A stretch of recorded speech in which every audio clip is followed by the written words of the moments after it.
I never thought the woman I vowed to spend my life with, the one I pictured growing old besides, would stare into my eyes and declare, "I deserve to explore other relationships." It wasn't a heated argument or a late-night confession. It was a quiet Saturday morning over pancakes and coffee, delivered as casually as a request for more cream. Her name was Clara. We'd been married 7 years, no children, weathering life's highs and lows. Nothing could have braced me for that moment. I sat frozen, coffee mug in hand. "You're kidding, right?" I managed. She shook her head, composed, detached. "No, I've been reading, diving into new ideas. Monogamy feels restrictive. I want to explore while staying married." I pressed. "You mean an open marriage?" She nodded, sipping her coffee. "You can accept it or you can walk away. Your call." No remorse, no hesitation. As if she'd just unveiled some profound truth, and I was merely a bystander in her awakening. I didn't argue. I didn't shout. Instead, I murmured, "All right." That word wasn't defeat. It was calculation. For the next 10 days, I played the part of the understanding husband. I made dinner, shared laughs, watched her grow bolder, more self-assured, as if she'd unlocked some secret to freedom. Then she announced it, a date on Friday evening. "He's a painter," she said, her voice bubbling with anticipation. "Creative, soulful. You'd like him." I didn't pry.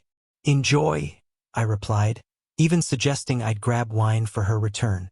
That night, she left in a sleek red dress, one she hadn't worn in ages. Makeup flawless, hair cascading in waves. A version of herself once reserved for me, now crafted for someone else. She assumed I'd be home stewing in quiet resentment. I wasn't. For those 10 days, I hadn't been idle. I traced her new favorite blog, cross-referenced her online comments, and pinpointed her date. Marcus, 35, vegetarian, curator of a local gallery. More crucially, I discovered their meeting spot, a bistro she'd booked using our shared email.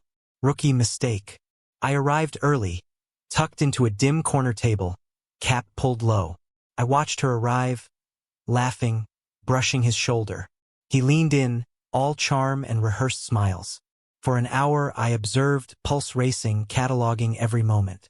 Then I slipped out unnoticed, but I didn't go home. Instead, I drove to her father's house. Clara adored her father, a traditional man who saw me as the son he never had. I carried a dossier, screenshots of her messages, a recording of our breakfast exchange, even a discreet photo from the bistro.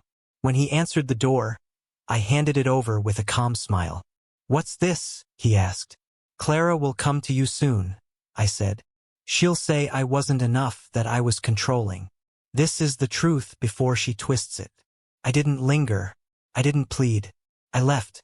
Then came my final step.